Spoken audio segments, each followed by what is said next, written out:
Mis hermanos, Dios les bendiga. Feliz noche. Sean bienvenidos a este lugar tan especial. ¿Ya saben por qué es especial? Porque aquí en este lugar está ¿quién? La presencia del Espíritu Santo. Cristo dijo: me voy, pero no los dejaré huérfanos. Les enviaré ¿qué? El Consolador. Así que, hermanos, sean bienvenidos a esta media vigilia. Gracias porque han hecho el esfuerzo. Es muy importante que nosotros podamos estar no solamente vigilando en este concepto o en este aspecto, sino también constantes en la oración, estudiando la palabra de nuestro Dios, estudiando las profecías de Apocalipsis y conociendo que estamos en los últimos días. Así que vamos a tener el primer tema de esta noche. Espero que sea de bendición. Vamos a orar para que Dios sea el autor de este estudio. Vengamos de rodillas.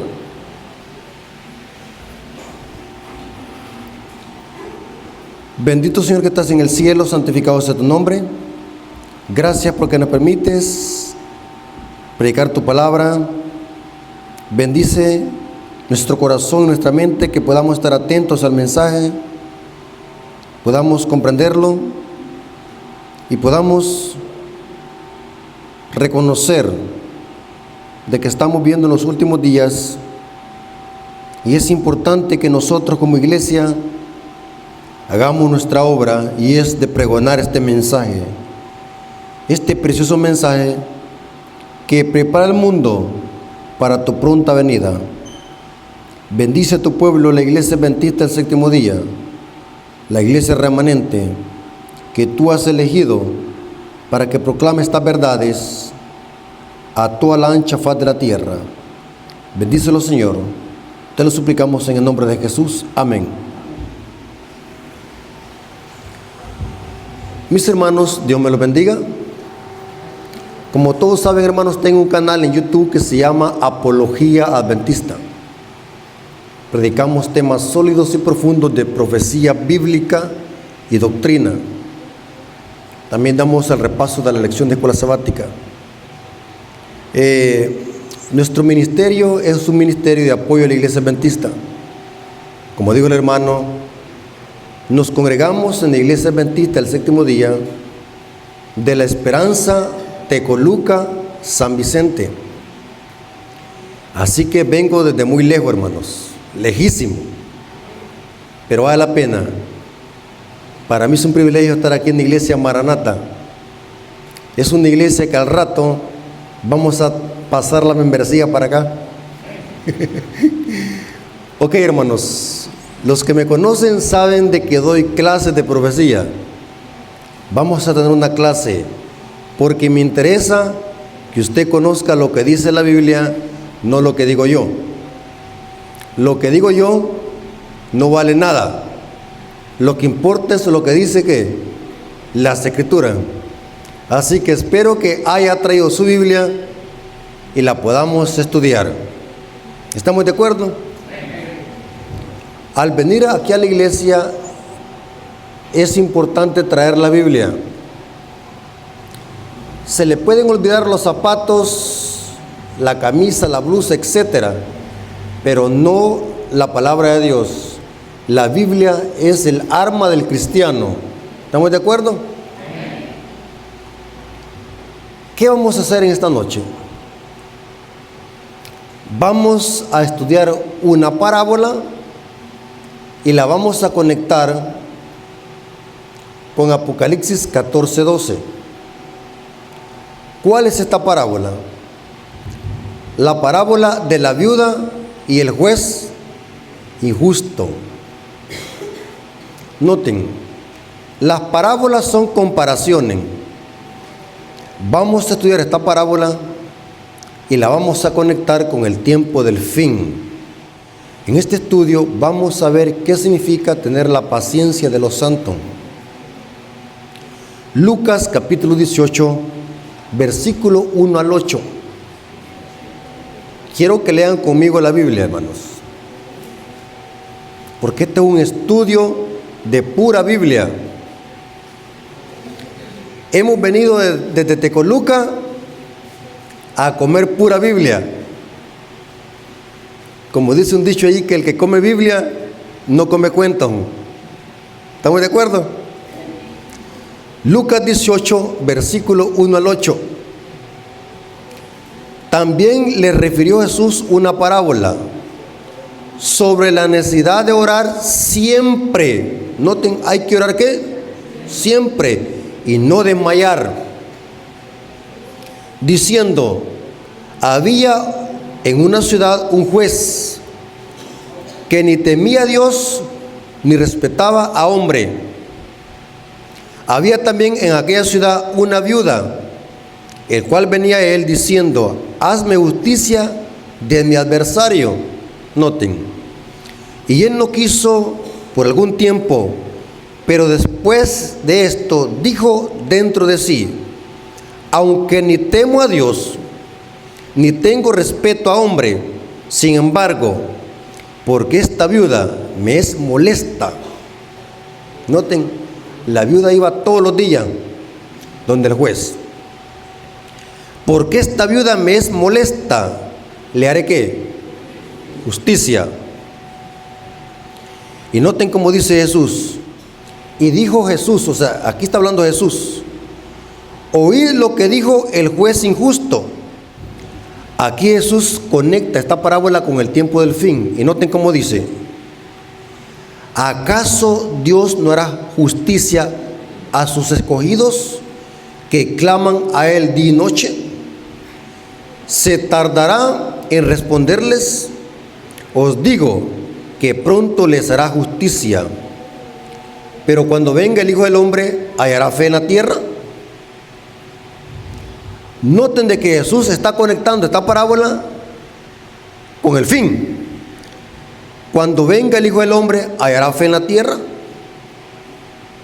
Noten, el juez injusto representa al Padre, pero ¿cómo un juez impío va a representar a Dios?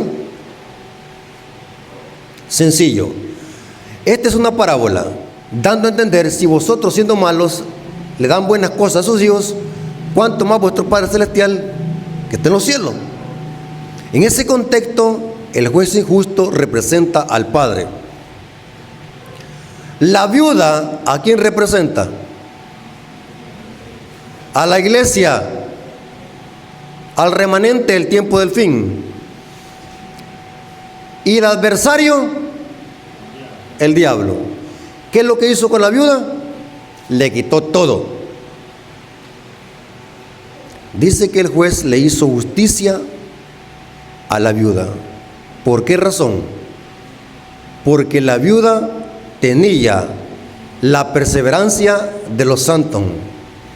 No se cansaba. Dice que iba todos los días a decirle al juez que le hiciera justicia contra su adversario. Porque quien le había quitado todo, ¿quién era? ¿Quién era? El diablo, el adversario. ¿Quién es el adversario? El diablo dice que anda como león rugiente buscando ¿qué? ¿A quién devorar? El adversario es el diablo. En efecto, Satanás significa adversario. Cuando venga el Hijo del Hombre, ¿hallará fe en la tierra? Aquí vemos un ejemplo claro de lo que es perseverancia.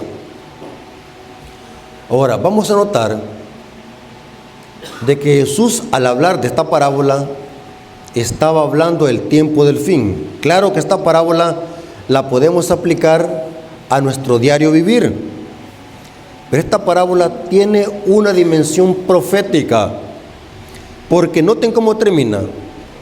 Pero cuando venga el Hijo del Hombre, ¿hallará fe en la tierra? O sea, en esta tierra habrá un remanente que tendrá la misma paciencia que tenía esta viuda. ¿Estamos de acuerdo, hermano? ¿A dónde encontramos este remanente? Apocalipsis 14:12. Noten qué interesante, hermanos. Apocalipsis 14:12. ¿Lo tienen conmigo, hermanos? Apocalipsis 14:12. Y de paso, hermanos, los invito a que se suscriban a mi canal. Tengo un material sólido y profundo ahí en el canal, de pura profecía y doctrina. Si ustedes escuchan esos temas, serán eruditos y teólogos. Noten cómo dice Apocalipsis 14:12. Aquí. ¿Cuándo es aquí? ¿Será que hay un momento en la historia donde tendremos que tener la paciencia de los santos? Aquí está la paciencia de los santos. ¿Quiénes son? Los que guardan los mandamientos de Dios y la fe de Jesús. ¿Saben, hermanos? La gente se confunde. No saben cómo identificar la iglesia verdadera. ¿Han escuchado personas que dicen: yo me confundo, no sé cuál es la iglesia verdadera? Unos dicen que son la verdadera, otros dicen que son la verdadera, así que mejor me quedo así como estoy. ¿Conocen gente así? Yo le he escuchado gente que dice así. Pero si leyeran la Biblia, supiesen cuáles son las características de la iglesia verdadera. ¿Y cuáles son? Guarda los mandamientos y tienen que la fe de Jesús. La iglesia remanente guarda los mandamientos de Dios y tiene la fe de Jesús. Dos características: guarda los mandamientos y tiene la fe de Jesús. Pero noten qué interesante. Dice: aquí está la paciencia de los santos. ¿Qué es eso de paciencia? ¿Qué significa tener paciencia? Bueno, el concepto bíblico de paciencia no es como nosotros lo interpretamos.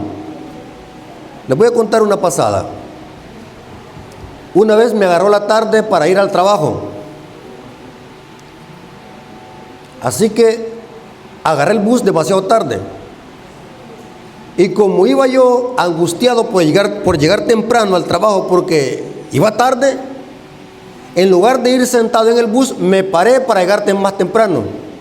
Pero a la misma hora llegué. O sea, la mente va. El poder de la mente. En mi angustia, pensé que al pararme iba a llegar más temprano y a la misma hora llegué. Mejor hubiera ido sentado. ¿Qué significa paciencia en el concepto bíblico? Paciencia no significa estar sentado esperando a alguien que venga, o estar sentado en una silla esperando por ejemplo, cuando vamos a la clínica o al hospital, estamos sentados en una silla esperando que los llamen para la consulta. Hay que tener paciencia. Pero en el concepto bíblico y teológico no se refiere a ese tipo de paciencia. Bueno, vamos a esperar que un familiar venga de Estados Unidos, vamos a tener paciencia. Estamos viendo que se acerca un día, faltan 3 días, faltan 2 días, etc. Hay que tener paciencia.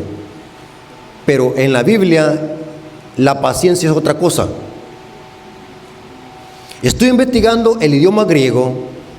La palabra griega que se usa acá para paciencia es hupoponé. Repita conmigo, hupoponé.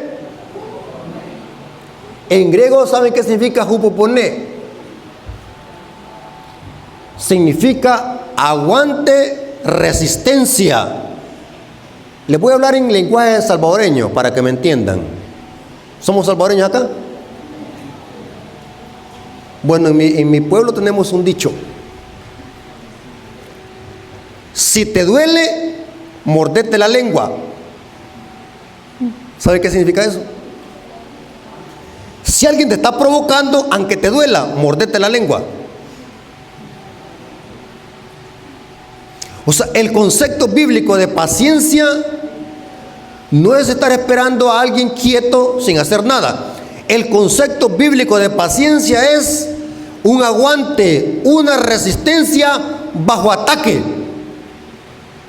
¿Están conmigo, hermanos? Vemos el ejemplo de la viuda. La viuda bien hubiese podido decir: ya me da pena ir la segunda vez. Me van a humillar. Me van a avergonzar si estoy yendo cada vez a donde el juez. A la viuda no le importó eso.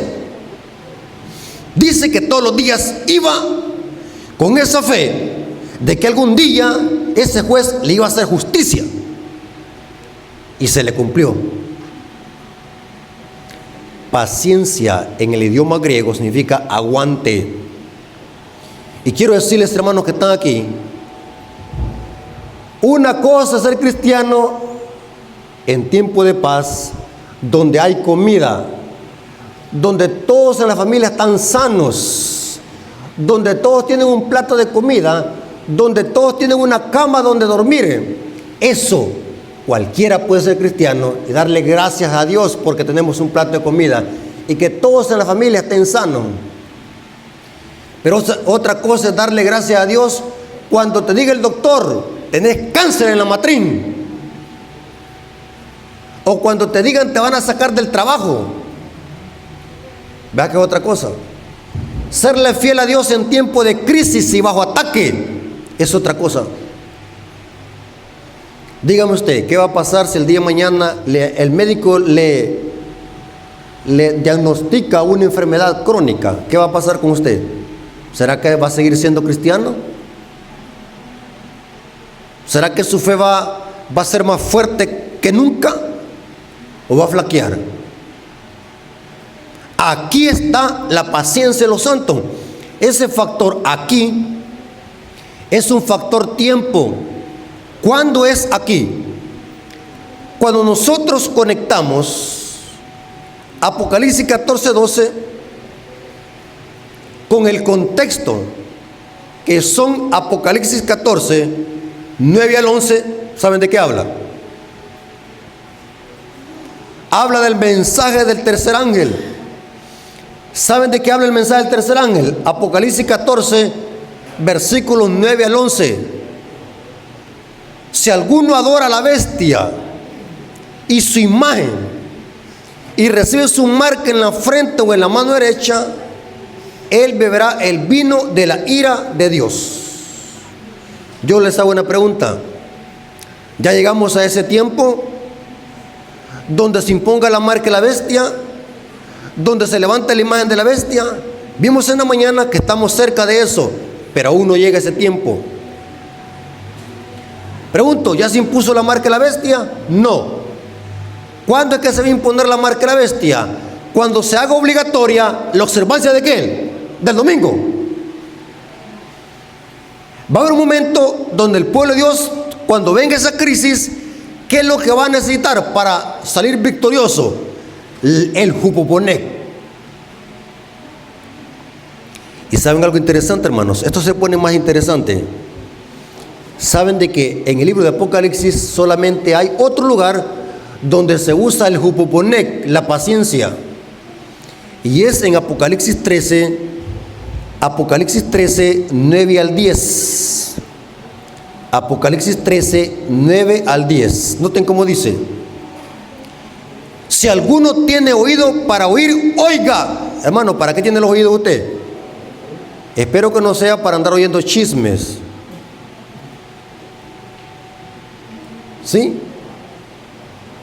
¿Para qué tiene que ser nuestros oídos? ¿Para oír qué?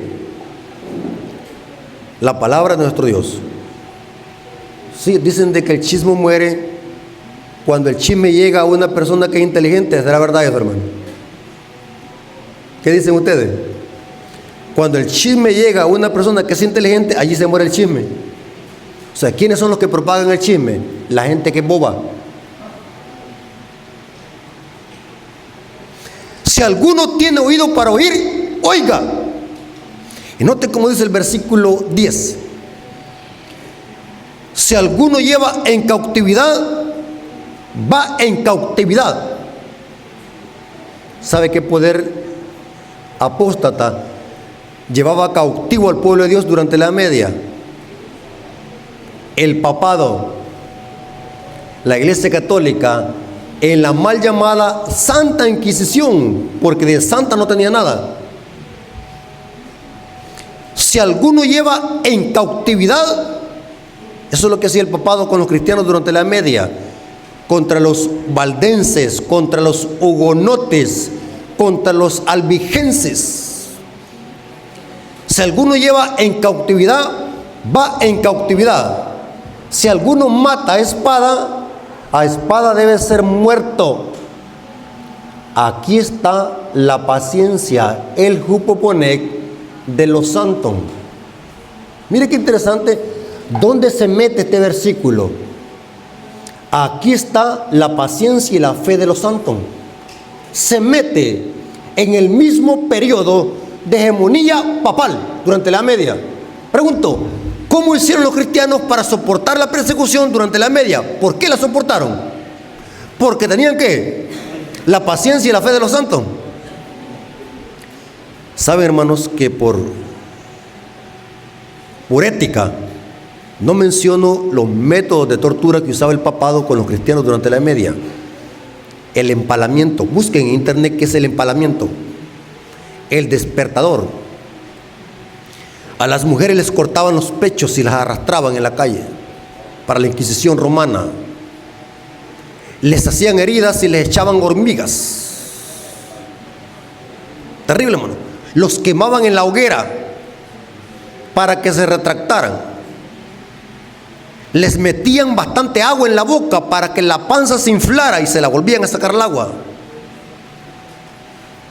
Terrible, hermanos. Los cristianos eran aserrados y partidos en dos durante la Edad Media, bajo la Inquisición papal. Los torturaban. ¿Por qué no los mataban de un solo? Sino que los torturaban, porque el diablo buscaba que se retractaran y negaran su fe. ¿Por qué creen ustedes de que Martín Lutero fue convocado a la dieta de Worms en Alemania, en presencia de Carlos V y el Papa León XIII, para que Martín Lutero se retractara de sus escritos? Porque el diablo sabe de que si confesamos con la boca que Jesús es el Señor, será salvo. Así que el diablo dice: voy a hacer que te retractes y uses tu boca para negar al Cristo. ¿Por qué los cristianos durante la Edad Media nunca se retractaron? A pesar de que los perseguían, a los valdenses los iban a perseguir a las cuevas, y como no salían de las cuevas, le metían fuego a la cueva para que el humo se fuera para adentro y que los valdenses y los hugonotes fueran muertos, ahogados. Lean historia. Lo que hizo el papado durante la Media. Si alguno lleva en cautividad, va en cautividad. Si alguno mata a espada debe ser muerto. Aquí está el hupoponec y la fe de los santos. Tremendo, hermanos. El aguante de los santos. Ahora, vamos a ver, hermanos, algo interesante. Esto se pone más interesante. Hay una historia que me impacta. Podemos sacar muchos ejemplos de hupoponec en la Biblia. Hombres que tuvieron la perseverancia y el aguante de los santos. Podemos hablar de José, de Daniel en Babilonia. El aguante de los santos. Pero la historia que más me impacta, de que sí es, eso significa sufrir por Cristo. ¿Sabe, hermano? Sufrir por Cristo, nosotros no sabemos hoy qué es sufrir por Cristo. Hermano, aceptémoslo. Eso de venir todos los sábados a la iglesia bien bañados y bien perfumados, con la Biblia bajo aquí la mano, eso cualquiera lo puede hacer. Pero ser cristiano bajo persecución y bajo amenaza de muerte. Terrible, hermano. Terrible. La historia más poderosa que la Biblia la exalta, de hupoponec, de paciencia de los santos, es la historia de un hombre que sí sufrió por Cristo y nunca pecó con su boca. ¿Quién fue? El siervo Job. Noten cómo dice Santiago 5:11. ¿Están leyendo conmigo, hermano, la Biblia? Santiago 5:11. Santiago 5:11. He aquí tenemos por bienaventurados a los que sufren. Noten, hermanos, fíjense, hermanos, que es un privilegio sufrir por Cristo. Una vez alguien me preguntó, ¿qué sentido tiene que nosotros nos bauticemos y formemos parte de la iglesia y empezamos a padecer pruebas y sufrir? Mejor no estoy en el mundo. Mi respuesta fue esta: con el diablo se sufre. ¿Cuántos creen de que con el diablo se sufre también? Mire cómo andamos ahí de bolos, tirados en la cuneta, vomitados, haciendo cosas malas. Se sufre con el diablo. ¿En el evangelio también se sufre? Sí, aquí dice la palabra. Pero ¿cuál es la diferencia? Si sufro con el diablo no me va a dar nada. Me voy a perder junto con él. En cambio, sufrir por Cristo me va a dar un galardón. Entonces yo mejor me pongo de parte del ganador, que es Cristo.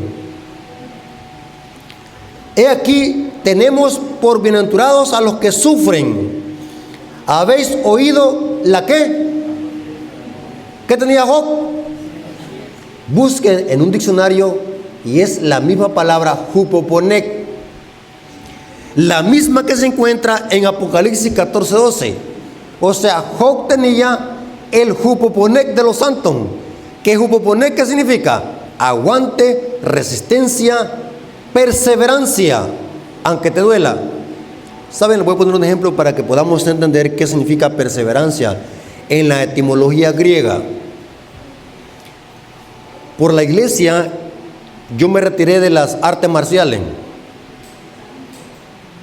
Nadie me dijo, pero el Espíritu Santo me convenció, me dijo de que eso no era correcto, porque es un deporte violento. Así que lo dejé el taekwondo. Pero es interesante que allí sí se conoce qué es la perseverancia. Unos ejercicios que lo ponen a hacer allá uno, de que hasta vomita uno, de tanto que duele, para que la gente barajuste y se vaya, porque ahí lo que importa es el carácter que se forme. Aunque te duele, seguí. Yo recuerdo que el profesor que nos daba clase de esa clase de deporte era así, bien gordo y bien grande, y nos ponía en el pavimento a mediodía en punto, en el propio sol. Ardía aquel pavimento y pasaba encima de la panza de nosotros corriendo. Pesaban como 350 libras el personaje ese. Mire, yo de pechito. Hubo un momento que quería tirar la toalla, pero yo me acordé de eso. Perseverancia, aunque te duela, seguí. En el deporte se aplica la perseverancia. Aunque te duela, seguí. Si los pies se te desangran, seguí. La perseverancia, la resistencia.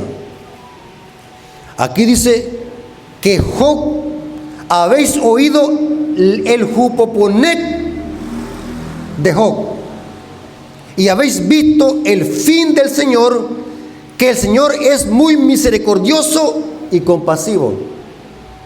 Job, por tener la paciencia de los santos, Dios lo bendijo el doble al final. ¿Saben qué es lo que le hizo el diablo a Job? ¿Saben qué es lo que le pasó a Job? Yo creo que así como estamos nosotros de flojos en la fe, no aguantamos esto, hermano. Si hay hermanos que porque no les dan la mano ya no quieren venir a la iglesia. Yo no vengo aquí a la iglesia porque me den la mano. ¿Quién le ha dicho que usted es monedita de oro para que le caiga bien a los hermanos y que le estén dando la mano? Yo no vengo a la iglesia porque me den la mano. ¿Saben por qué yo estoy aquí? Porque yo vengo a adorar al Creador de los cielos y la tierra. Si usted ha entrado a la iglesia por Cristo, no va a salir por los hombres. Pero si usted ha entrado por los hombres, va a salir por los hombres. Yo estoy aquí porque amo a mi Creador. Yo estoy aquí porque vengo a escuchar la palabra de nuestro Dios. Entonces nosotros, así como estamos, hermanos, lo siento mucho, así como estamos, yo creo que no aguantamos esto. No lo aguantamos. ¿Qué es lo que le hizo el diablo a Job? El diablo le mató los hijos a Job. Todo. ¿Saben qué significa perder un hijo? Estoy investigando, hermanos, porque a mí me gusta leer mucho. Hay grados de emoción y estrés. La información que conseguí es tremenda, hermanos. Que un padre se le muere un hijo, el dolor emocional es más profundo de que al hijo se le muere el padre. ¿Me entienden lo que quiere decir? O sea que duele más la emoción, el nivel de la emoción y el estrés de que un padre se le muere un hijo, el dolor que experimenta un padre. Es menos el dolor que experimenta el hijo cuando se le muere el padre. ¿Ustedes creen que eso lo dice el Espíritu de Profecía? Que el padre le dolió el corazón dar a su hijo unigénito para que muriera por nosotros. Lean lo que dice el Espíritu de Profecía. Y el diablo le mató todos los hijos a Job. Todo. Imagínense, gran dolor, hermano. Que se le muere un hijo. Es un dolor profundo. Después el diablo, ¿qué es lo que hizo con Job? Le mató todo el ganado. O sea, Job se quedó sin ningún centavo. Después de ser millonario, se quedó pobre. Sin nada. Imagínense, hermano. El diablo también hizo que los amigos de Job vinieran desde lejos. Llegan los de Job. Eso está en los primeros 40 capítulos de Job. Los amigos llegan de lejos y empiezan a consolar a Job, pero después, ¿saben qué es lo que pasó? Le empezaron a juzgar y a criticar. Que Job estaba así porque estaba en pecado. Los mismos amigos se le volcaron encima a Job. O sea que Job también perdió hasta sus propios amigos.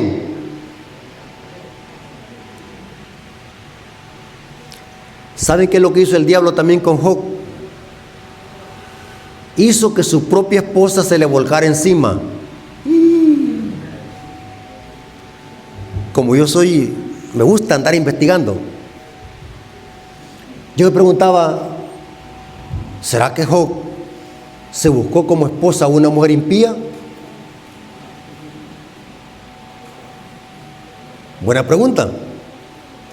Y la respuesta es no. Job no se buscó una mujer impía. La mujer de Job era una mujer que temía a Dios. Lo que pasó que la mujer no aguantó la prueba. No la aguantó. Y se le volcó encima a su propio marido. O sea que la mujer de Job fue poseída por el diablo en ese momento. No soportó la prueba. Y saben, hermanos, que dice el griego, en el hebreo, porque Job, el libro de Job fue escrito por Moisés cuando estaba en Madián. El primer libro que escribió Moisés fue el libro de Job. Moisés está usando ahí una palabra, Barak, porque la mujer de Job le dice a Job, maldice a Dios y muérete. La propia esposa lo que está diciendo. Y Job le dijo, sueles hablar como hablan las mujeres fatuas. ¿Saben de que esa palabra maldice a Dios y muerte? ¿Saben de que cuando investigué esta palabra en el hebreo, lo que investigué tiene qué tremenda información? La palabra maldice que nosotros leemos en la Reina Valera 60 es una mala traducción. en el hebreo es Barak. Barak, a Dios y muerte. Esta palabra Barak es la misma palabra que se usa para bendecir en Génesis 2:2 cuando se habla del Shabbat. Y bendijo Dios Barak. O sea que la mujer de Job le está diciendo a Job: bendice a Dios y muerte. ¿Cómo así bendice? Barak. Pero ¿por qué se traduce como maldice en la Reina Valera 60 y en las versiones en castellano? Porque la mujer lo está diciendo en una forma irónica. Bendice a Dios y muerte. Por eso es que se traduce maldice a Dios y muerte. ¿Saben qué es una palabra irónica? Es una palabra irónica, ¿entienden eso? Es una palabra buena que se dice con una doble intención, una ironía. Bendice a Dios y muerte, pero en realidad la mujer estaba diciéndolo con la intención de que Job blasfemara en contra de Dios. ¿Hizo eso Job? Dice que Job no pecó con sus labios.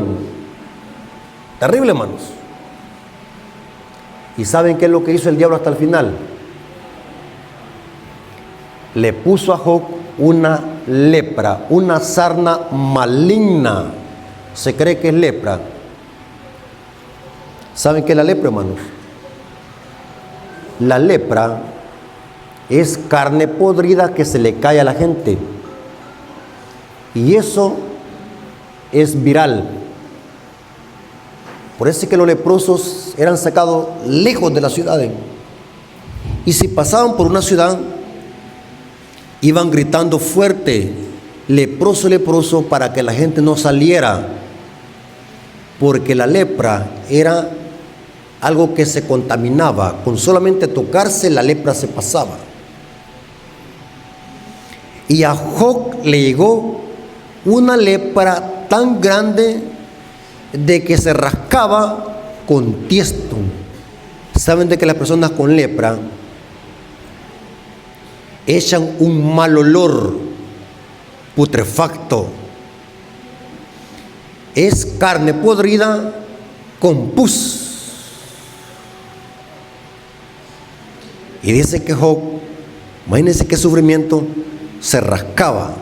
Yo imagino pedazos de carne podrida que se arrancaba, del gran dolor, que no podía dormir. Yo digo que no podía ni dormir, ni comer, ni estar en paz con ese gran dolor de su cuerpo.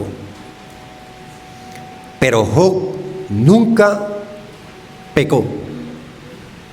¿Por qué razón Job nunca pecó? Porque tenía que en la paciencia, el aguante de los santos. La pregunta es: ¿quién le estaba haciendo eso a Job? Quiero que se concentren porque lo que voy a decir es importante, hermano. En los primeros 2 capítulos de Job aparece Satanás. Hay una escena fluctuante. El diablo va a una reunión celestial para acusar a Job y después Dios le dice: hazlo. Pon a prueba a mi siervo Job y verás que es fiel. Es una escena fluctuante. Pasa algo en el cielo y después se transporta a la tierra. En los primeros 2 capítulos de Job, quien está haciéndole eso a Job es el diablo. Pero agarren esta información, hermanos. Quiero que se concentren. En los primeros 40 capítulos del libro de Job, Job en su ignorancia creía de que quien le estaba haciendo eso era Dios. ¿Acaso no obtendremos de Dios lo bueno y lo malo? Job pensaba que Dios le estaba haciendo eso en su ignorancia. Hoy que nosotros tenemos la Biblia, sabemos de que quien estaba detrás de todo eso era el diablo. Pero en los tiempos de Job no había Biblia. Job pensaba que Dios le estaba haciendo eso. Pero ahora vemos desde el capítulo 40 al 41, Dios empieza a hablar. Desde el primer capítulo hasta el 39, podemos decir así, del capítulo, Job está hablando. Hay un debate entre Job y Dios. Job cree de que Dios le está haciendo eso. Pero ahora en el capítulo 40 de Job, Dios empieza a hablar y le dice a Job: cállate, voy a hablar hoy. Mire qué interesante. Y empieza a hablar Dios. ¿Y saben cómo empieza el capítulo 40 y el 41? Le empieza a decir Dios que quien le estaba haciendo eso no era él, sino que era Leviatán. Saben que en el libro de Job aparecen dos monstruos que los científicos dicen de que son dos dinosaurios. Dos monstruos aparecen en el capítulo 40 y el capítulo 41 de Job. Un monstruo se llama Leviatán. Para las culturas antiguas, Leviatán era tipo un gran dragón que vivía en el mar. Un gran dragón que se tragaba los barcos. Para las culturas antiguas, el Leviatán era considerado como el enemigo de los dioses y se consideraba como un monstruo de 7 cabezas que vivía en el mar. Leviatán, algunos creen de que era un gran cocodrilo gigante que vivía en el mar, pero cuando nos vamos a otras partes de la Biblia, en especialmente Isaías, Leviatán es una culebra tipo como un dragón que vive en el agua. No es un cocodrilo. Y cuando analizamos el capítulo 41 de Job, la descripción que da Dios ahí de Leviatán, de que escupe alumbre, sus ojos son como fuego, es una descripción de un dragón.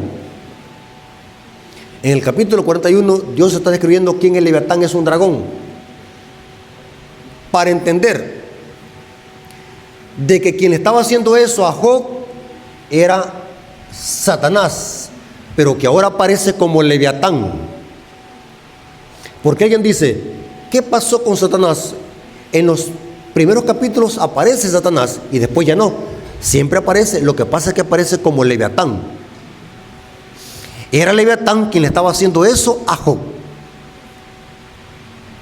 Pero es interesante que en el capítulo 40, versículo 15, aparece otro monstruo llamado Behemoth. ¿Cuántos han leído ustedes eso? Ahí dice Job 40:15: he aquí que ahora Behemoth, el cual hice como a ti, hierba come como buey. Noten que en el libro de Job aparecen dos monstruos: un dragón que es Leviatán y una bestia que come pasto llamada Behemoth. Aquí dice como buey. Era un buey, pero saben, hermanos, buscando la etimología, no era un buey Behemoth, sino que era un tipo como un bisonte, pero grande. ¿Sabe qué es un bisonte? Agarre su celular y busque la palabra bisonte. ¿Qué es un bisonte? ¿Ah? No, bisonte. No dice, no digo rinoceronte. No, bisonte. Busquen en su celular. Un bisonte es tipo como un búfalo. O sea, no es un buey que nosotros conocemos, sino que es un búfalo. Saben de que ese animal, miren, hermanos, ¿ya tienen sueño? Si ya tienen sueño, llegamos hasta acá. ¿Sí? Fíjense que nosotros los seres humanos somos raros. ¿Sabe por qué? Cuando yo era pagano, en la noche me echaba 4 películas y no me dormía. Solo películas de terror. Y hoy cuando estamos en la iglesia, los hermanos a los 15 minutos ya están dormidos.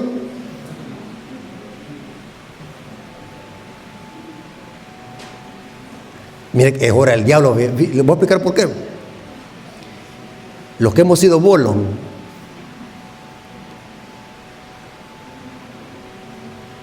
nos tomamos hasta 15 cervezas y a ver dónde nos cabe tanta cerveza. Pero cuando tomamos agua, un vaso de agua, hasta ahí llegamos.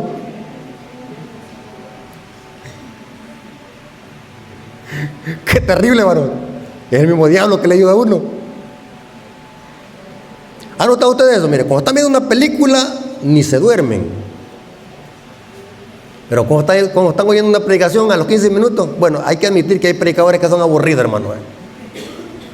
Hay predicadores que son aburridos, que no tienen el don de enseñanza. Lo aburren a uno. Pero volvamos. ¿Saben que Behemoth es un bisonte? ¿Saben en qué lugar o en qué países hay bisonte? En los Estados Unidos de Norteamérica. ¿Saben de que el animal simbólico de los Estados Unidos es un bisonte? ¿Casualidad? No. ¿Saben, hermanos, que los enemigos del pueblo de Dios que le van a hacer la guerra al remanente del tiempo del fin también van a ser dos bestias? ¿Y quién las va a dirigir? El dragón. En Apocalipsis 13 tenemos una bestia que sube del mar, igual como Leviatán, que vivía ¿dónde? En el mar, en el agua. Y surge una bestia que sube del ¿qué? De la tierra. Es un bisonte. Vimos hoy en la mañana que quienes le van a hacer la guerra al pueblo de Dios, ¿quiénes son? Dos bestias que representan ¿a quién? Al papado y a los Estados Unidos de Norteamérica. ¿Casualidad? No. La historia se repite porque el libro de Job es una historia con una dimensión profética. Lo mismo que el diablo le hizo a Job, usando a Leviatán y a Behemoth, el diablo va a usar a dos bestias para hacer la guerra al remanente del tiempo del fin. Por eso es que el remanente tendrá que tener la paciencia, el jupoponek de los santos. Vimos hoy en la mañana que quienes van a actuar en concierto para imponer la marca de la bestia y perseguir al remanente son dos potencias mundiales que son simbolizadas en Apocalipsis 13 como dos bestias. ¿A quién representa la primera bestia? Al papado. El papado, ¿a quién le cede el trono al papado? Y el dragón le dio su poder y su autoridad a la bestia. El dragón es el mismo Leviatán, el dragón de 7 cabezas. Y la bestia que sube de la tierra con cuernos semejantes a los de un cordero, porque es un bisonte, representa ¿a quién? A los Estados Unidos de Norteamérica, que junto con el papado se van a unir para perseguir al remanente que guarda los mandamientos. ¿Cuántos creen de que Job guardaba los mandamientos? ¿Cómo dijo Dios de Job? Job es un varón ¿qué? Justo y perfecto. Para que alguien sea justo, ¿qué tiene que guardar? La ley santa, justa y ¿qué? Buena. O sea que Job guardaba ¿qué? Los mandamientos. Por eso es que el diablo le hizo la guerra usando a Leviatán y a Behemoth. En el tiempo del fin, el diablo también va a usar dos bestias, una bestia acuática y una bestia terrestre, que representa al romanismo del viejo mundo y a la nación. ¿Saben, hermano? Hoy en la mañana explicamos de que la persecución, la marca de la bestia, ¿dónde va a iniciar? En los Estados Unidos de Norteamérica. Y sabe, hermanos, que lo que está pasando en Estados Unidos, todo indica que los acercamos a la marca de la bestia y a un falso sistema de nuevo orden mundial. No estamos especulando con profecías, sino que estamos diciendo lo que la profecía dice. Cada día estamos viendo cómo las iglesias protestantes, las hijas de la madre, están apoyando gobiernos políticos para que poco a poco nos acerquemos a la marca de la bestia, que en el círculo de los adventistas le llamamos la imposición de la ley dominical.